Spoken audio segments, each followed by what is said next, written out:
one of the things we're working on right now is to try to, well, we're always trying to find more places to put ethics in the curriculum, but specifically we're trying to find places to put ethics in the curriculum after the writing and ethics class, because for many of our students the class is a junior level class.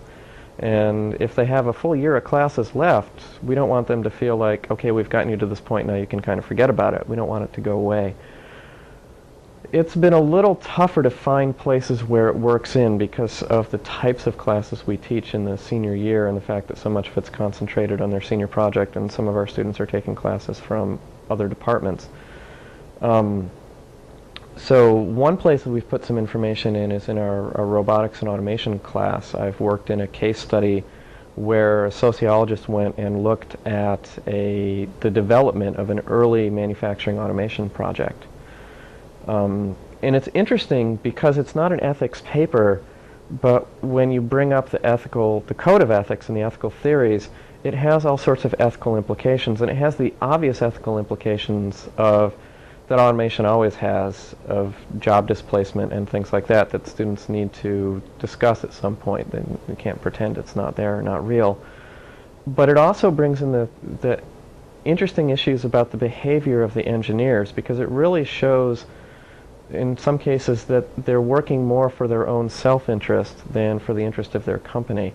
And that ties back to some of the ethical codes and ethical expectations, and it makes for an interesting discussion. It really varies from class to class how well the discussion goes from year to year, but that's fun.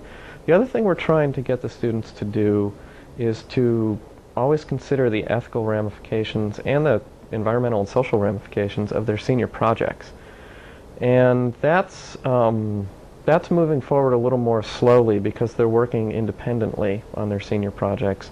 And realistically, they don't all have implications. Some of them are very narrow, well-defined projects that are solving very specific little innocuous things. Others are broader, more general, have bigger issues, and some of the students have run into actual ethical issues just dealing with the company that I really can't go into, but it's something that we need to do to make sure that the students, as much as possible, always acknowledge and address those issues, even if they address them by saying there's nothing significant in this area.